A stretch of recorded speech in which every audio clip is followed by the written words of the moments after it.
Dr.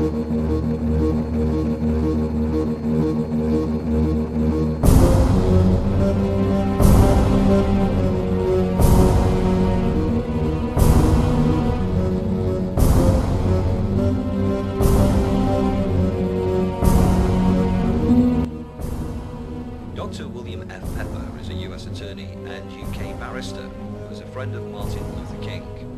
After years of investigating at a cost of $1 million, Pepper concluded that not only was James Earl Ray not the assassin, but that King had been targeted by a larger U.S. military-backed conspiracy to stop the anti-Vietnam War movement. Here seen with Mrs. King in 1999, Pepper then represented her in a wrongful death civil action against the members of the conspiracy. The trial was held in Memphis. Joining in the action were the King children, including Dexter and Yolanda King, seen here in court with Pepper. Pepper's book, An Act of State, covers the investigation and the trial that ruled in the King's favour. 70 witnesses set out details of the conspiracy in the plot to murder King.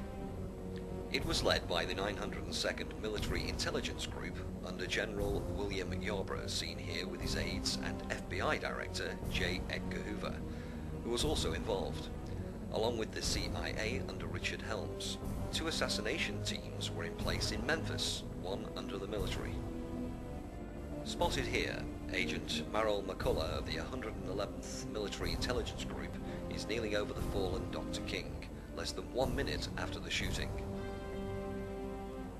The second team had actually fired the fatal shot, was organized by New Orleans mafia boss Carlos Marcello, an ally of Texas oil billionaire H.L. Hunt.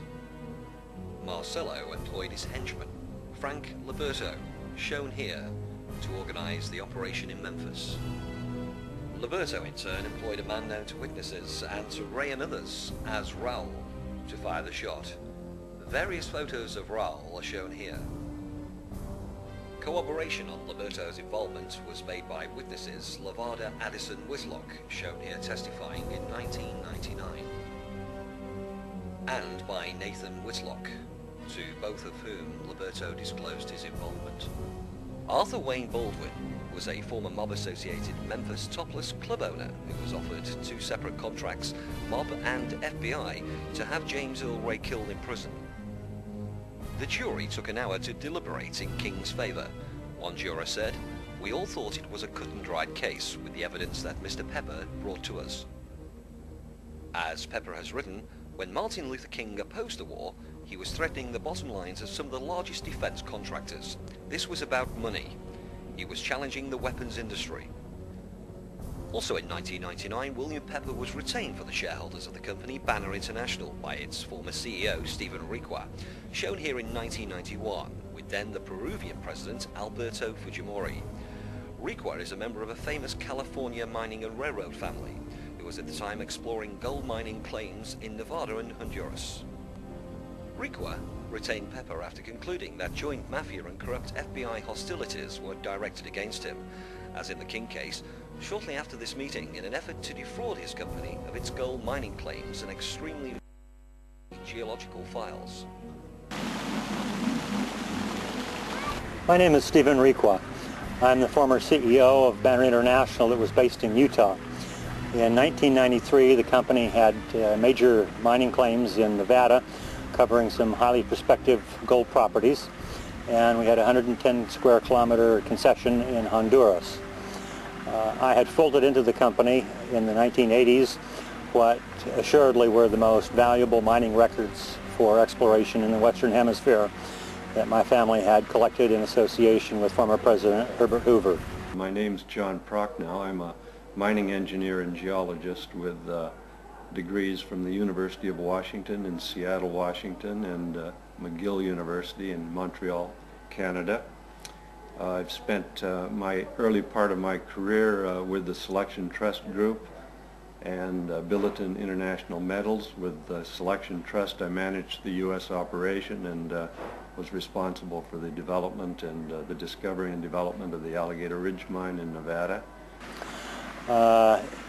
In 1993, over the prior 2 years, I'd had meetings with 3 presidents, including President Fujimori of Peru and Cristiani of El Salvador, who were interested in utilizing the data of our files for exploration in Central America.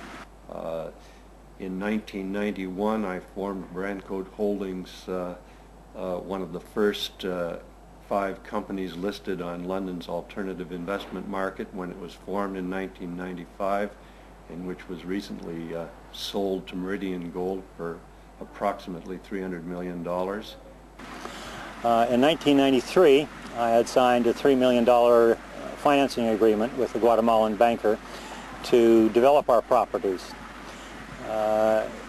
Then suddenly, in July of 1993, my company was put into a receivership without any notice to anyone in the company.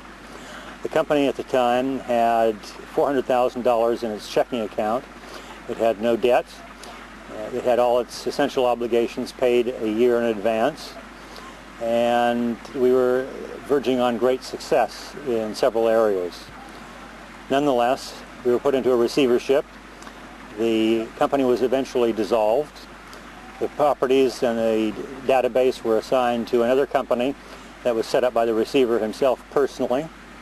The funds of the company were expended on lawyers' bills, and eventually the company was dissolved, and all the original shareholders have now lost their holdings in the original company, and the receiver himself, with another geologist who was associated with the company, now control the most prospective claims in Nevada and have control of the files. What this whole elaborate conspiracy to deprive the initial Banner shareholders of all the claims and all the files is about is not really clear, unless they just wanted the Hoover Hoover files, and they could do what they wanted to do with them. They did move very quickly. They appeared to move without adequate justification, and the representation of the court that they couldn't account for $600,000 and therefore they couldn't do an audit is just patently absurd.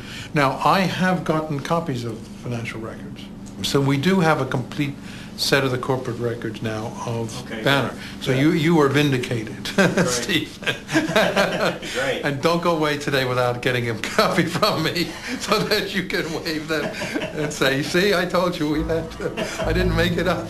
Lawrence Requa, who is Stephen's father, who was Stephen's father, was a very well-known mining geologist in Nevada and in the world, throughout the world.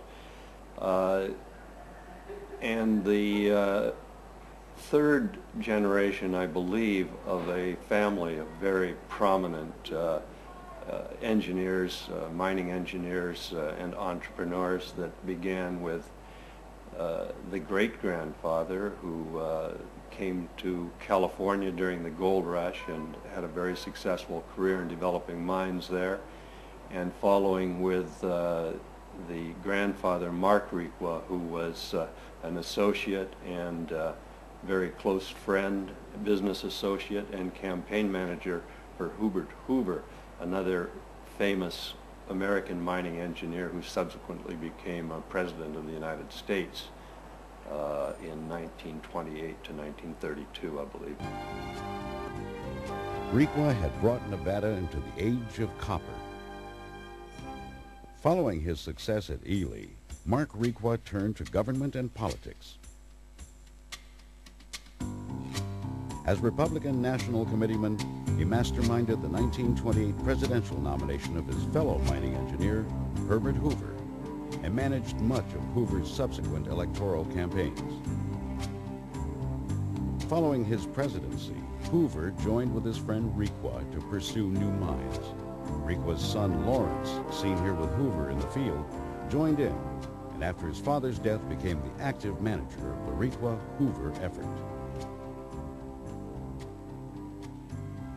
These efforts produced Idaho's first mercury mine, and later a rich silver, lead, and zinc mine in Guatemala. In later years, Requa widely explored in Central and South America and the West,